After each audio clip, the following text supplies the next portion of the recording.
Précédemment dans Impasse. boy coy boobu nu mu tudd Junior boy moo ma seet si pour ma doxal ko digganteem boy moog Génie boy imaginel boy benn gentleman ñoo seet si benn gentleman pour mu doxal ko affaire mbëggeel beneen gel boy mathématique bu compliqué quoi. Enchantée. Ah ok yow yaay copine Adji, la journaliste. Précédemment dans Impasse. Hélène yow la kan moo la yónni kan ngay liggéeyal. Je suis venue pour toi, uniquement pour toi. Allons-y. dama la bëgg a sant benn mission yow mun nga dugg sama gaale te kenn du sip sama mère laa bëgg nga récupérer ma le temps que may pare xam nga loolu laa soxla. Mais d'abord, est-ce que vous avez une copie de l'autopsie faite sur Lodja? Sa perfusion a été sabotée et il a été étranglé. Ah bon? Mais c'est grave li nga may wax ni. Précédemment dans Impasse. mais dafa am dernière question rek bu ma lay posé yow lan moo tax dil bii nii ba nga ko maye ne dénkoo ko sa soi-disant jawar boobu noonu lan moo tax sa xel dem ci Aïda. yow da ngay nelaw yow depuis combien de temps musuma waxatuma la sax waxu booy boobu noonu booy bi mi ngi Allemagne. waaw mais sol fooy dem. Jules laa war a gis quoi. kaay ma déposé la. non xoolal yow jéemal réussir mission bi ma la jox rek. Précédemment dans Impasse. Fafay laaj moo kil sa père yow.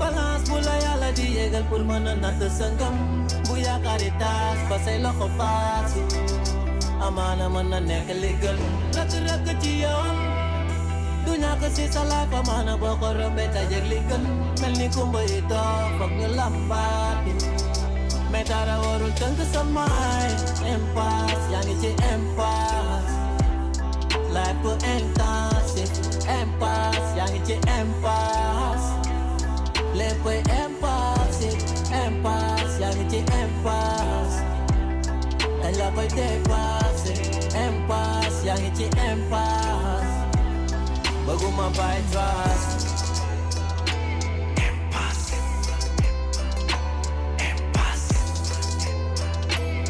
impasse yaa ngi ci impasse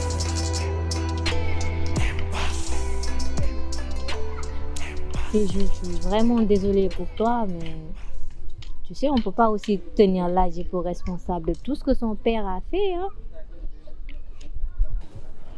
da nga naan son père et sa mère bul fàtte ni madame Sy li mu def Pape Camara c'est injuste. Ouais, mais anyway, hein. En tout cas, rien ne peut justifier meurtre, quoi. Même si parfois nos pensées s'alimentent d'une folle envie de vengeance, certes. Oh, celle-là, je te jure, je sais pas qui c'est, mais je te jure que je vais faire ça de fou.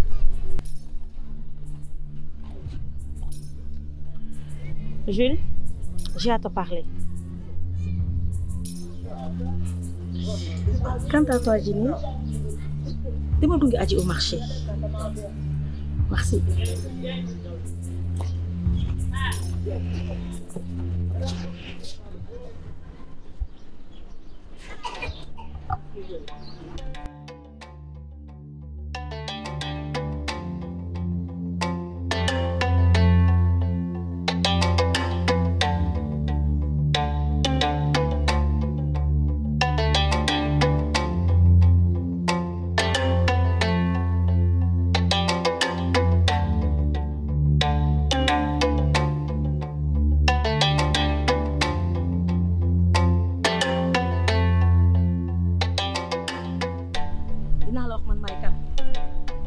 Mais pour le moment, c'est dans ton intérêt de ne rien savoir.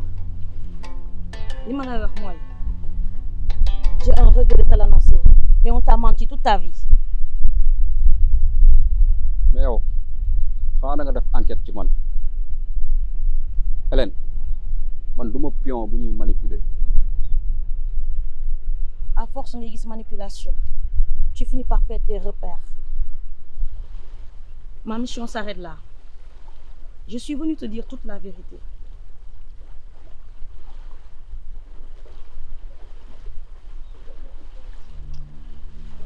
Pour te permettre de faire un choix. Choix bien def nak. Mën na changer sa vie comme mën na yak sa vie. Hélène waxal wax ji ma xam. Gaal bi ngay jël. Tu veux tout savoir? Vas-y. Je sais que tu es courageux. Et ragaloo dara. Gaal bi fan la may yóbbu. Expliquez-moi ma xam. Tu me remercieras toute ta vie.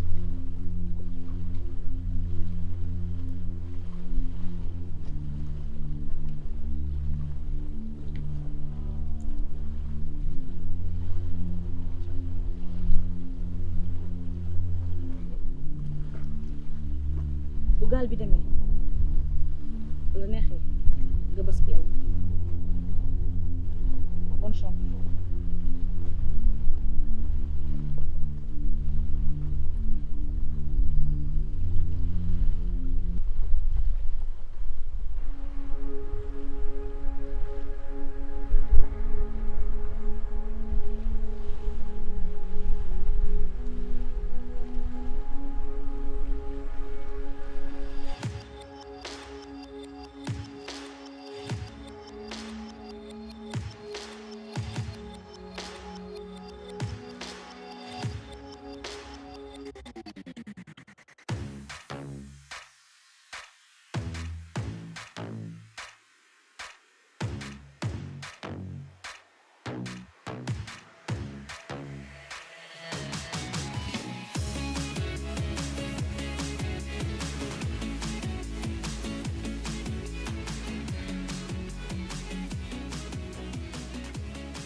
Jules, après ce message, tu auras à prendre un choix. Un choix difficile. Un choix qui va décider de ton destin. Un choix qui va changer toute ta vie à jamais. Ou, je suis au regret de le dire, ton dernier choix de ton vivant. Je suis Hélène, agent secret spécialisé dans les renseignements généraux. J'opère entre Paris et Dakar pour le compte de l'État.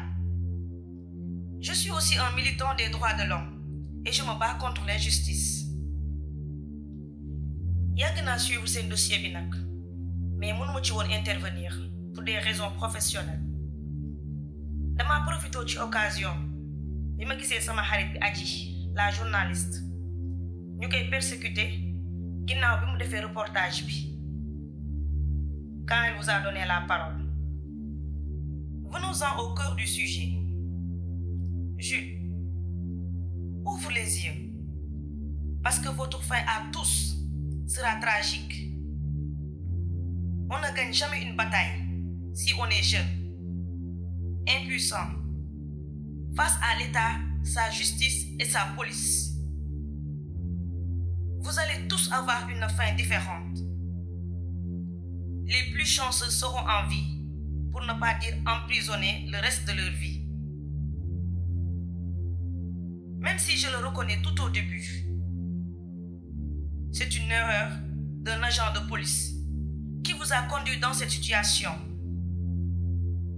Mais votre dossier s'est aggravé et a connu plusieurs rebondissements, notamment l'implication passionnante de Madame Si le procureur et du chef de la police. Ils seront certes jugés un jour et légèrement punis. Mais vous tous, vous allez mal finir. Parce que personne ne doit se souvenir de votre cas, de votre défiance à l'autorité étatique.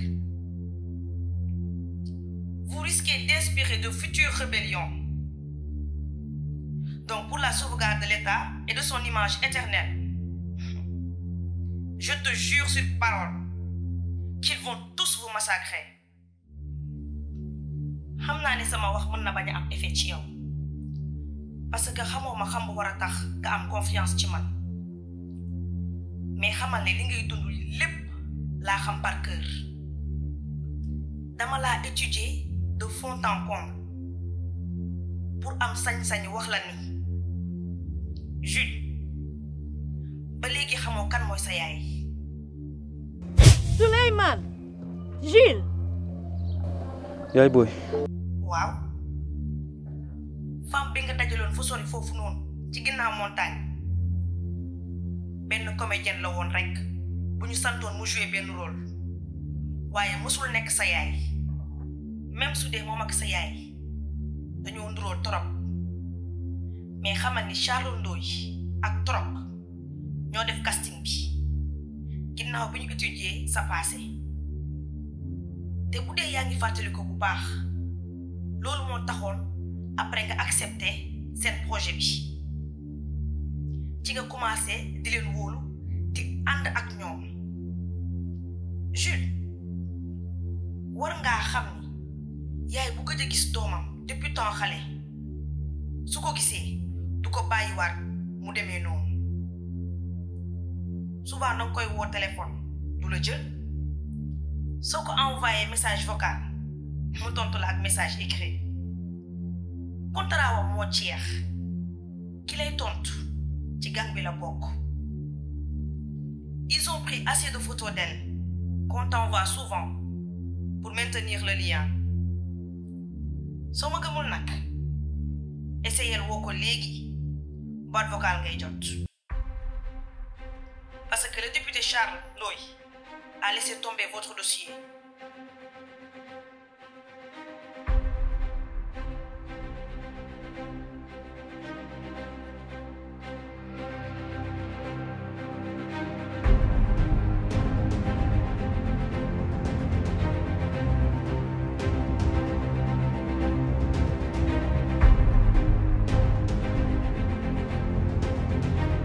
J'espère que tu as le courage de continuer à écouter la suite. Ce monde est cruel, très différent du monde fantaisiste et d'illusion que vous avez créé à travers les fêtes dans les discothèques.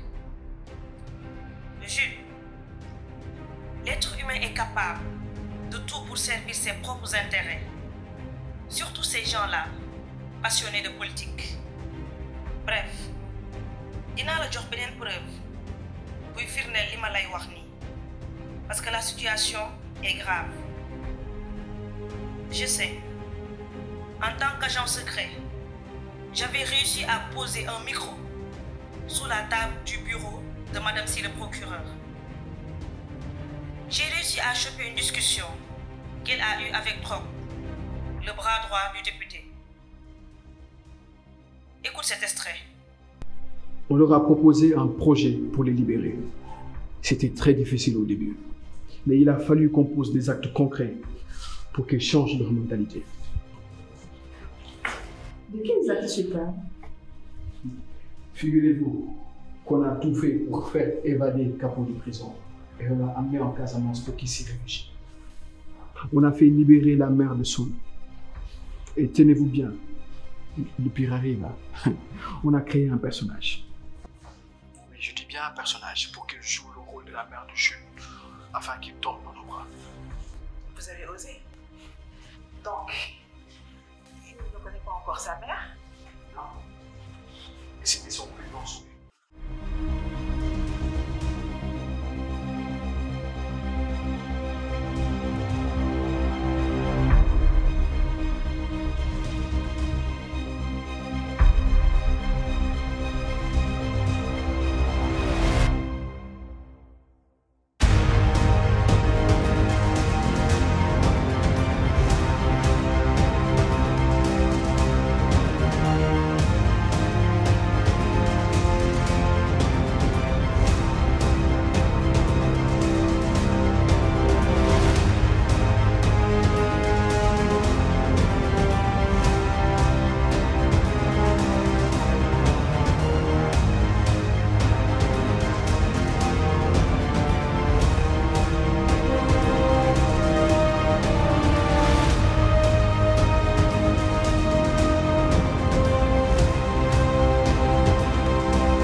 et c'est très normal.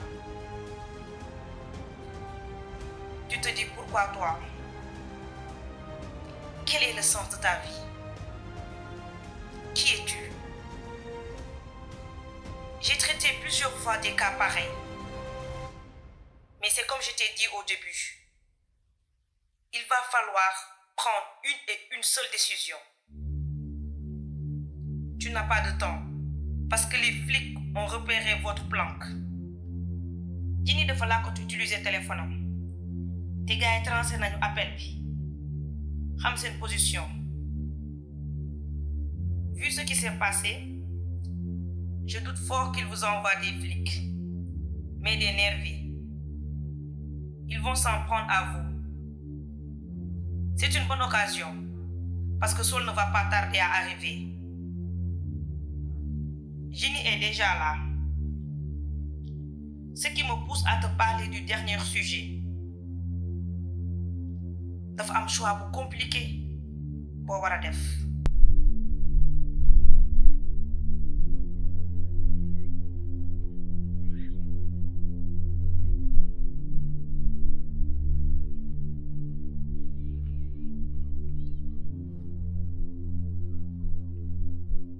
Mais Jules gisuma ko. Jules pourtant moo ngi quelque part fii nii nee nañu man dafa dem promenade en pirogue xam naa léegi mu yegg si.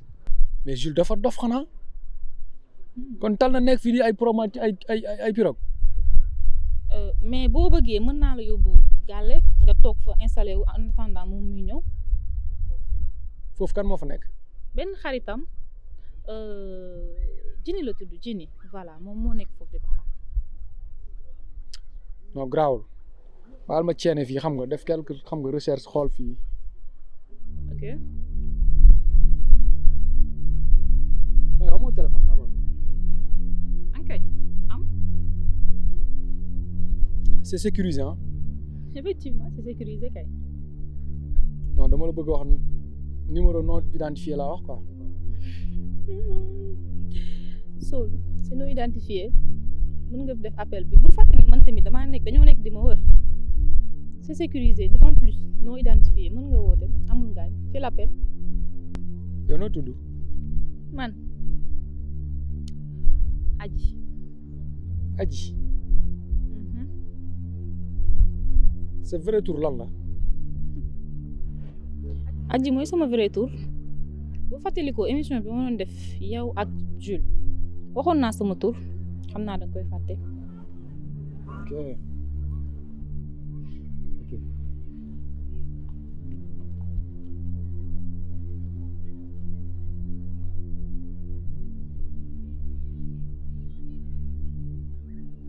Aïda.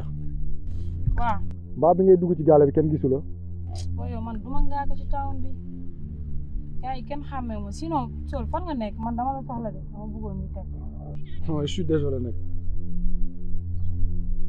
non xoolal jarul ma la koy wax quoi après dinaa la woo. Sol allo allo.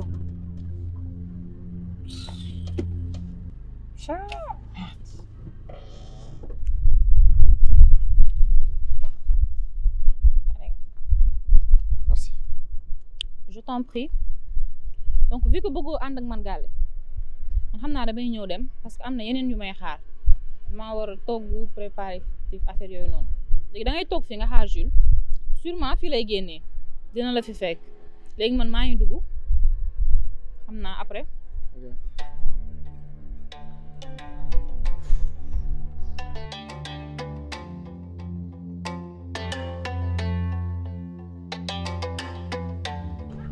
boy mënoo bàyyi taxi bi mu ñëw ba fi nga xam moo gën nga may jàppale di tilimal sama dàll. Matar xam nga lan la man bul ma ñàppulu et puis yow lan ngay def fii. booy limiter sa langage yow su ma ñëwee fi sa intérêt la yow ak Jules du ma déplacé wu gratuitement si ay caaxaan te et puis ana Jules sax man dama ko soxla ana mu. waaye nga woo ko téléphone du loolu moo gën nga diree ko ba fii nii diw sax est-ce que topp ñu la. dala ne man ngaaka laa wala bële laa ah te yow soo bëggul ku la gis wala ku la jot la moo tax ku la woo téléphone di la jot bàyyi li ngay def jox la ñu dem et puis ça balaa ñuy dem sa gaañ bi la junior seet si na ma pour ñu dem gis juge bi fas yéene waxtaan ak moom ci affaire agent Maes kooku dañu war a témoigner contre moom. yaa may dégg. man waxuma dara. c'est normal rapport de charge bi yaa ko jox te kooku dañu besoin quelques personnes pour aller témoigner te il faut que ma daaneel ko chef de police boobu il faut que ma daaneel ko man nag j'ai décidé de témoigner contre lui si violence bu mu nekkee comme gis nga man ni ma def ci sama boîte bi j'ai des vidéos. Man, je rêve, hein, c'est ça, je rêve. Et puis bon, après, maa ngi yow def benn séance de travail. Mais attends, man, je rêve.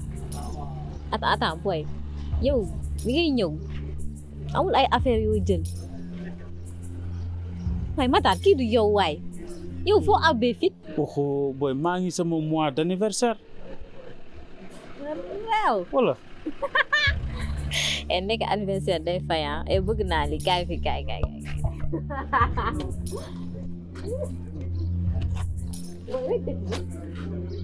Waaw. Con quoi.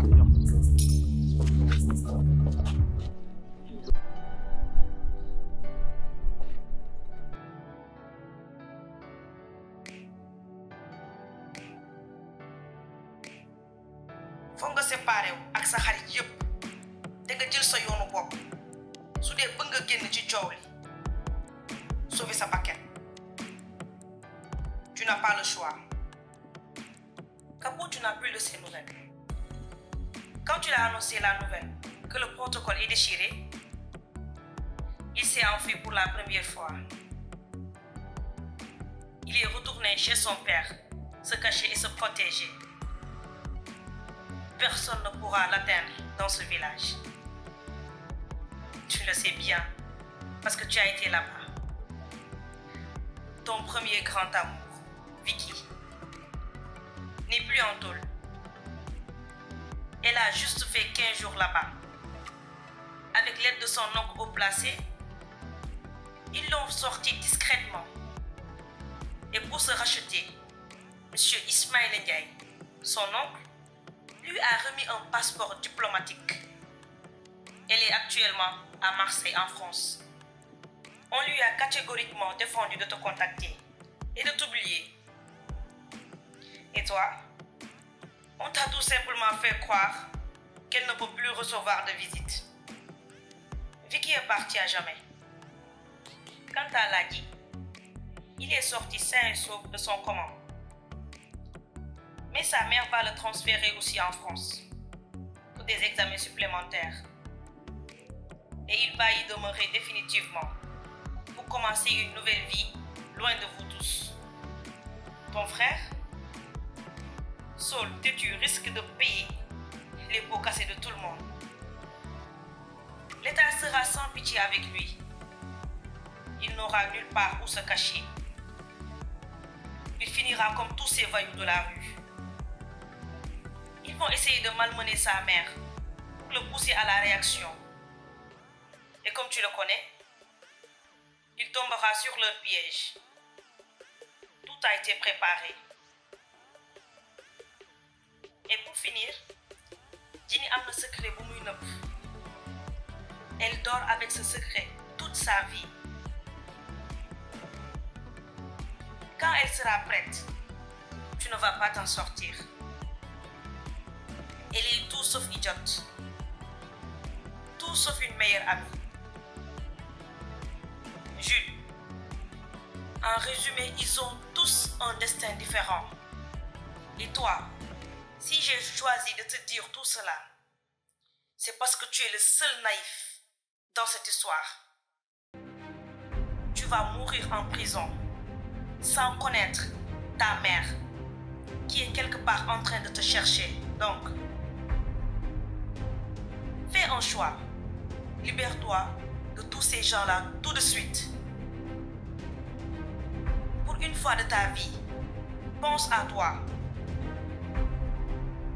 Si tu persistes dans l'erreur, ils vont te prendre. Observe bien, chacun de tes amis est entouré de ses propres parents. Il n'y a que toi qui traînes dans cette vie misérable sans identité.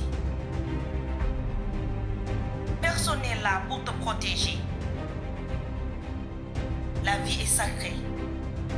On l'a vue une seule fois.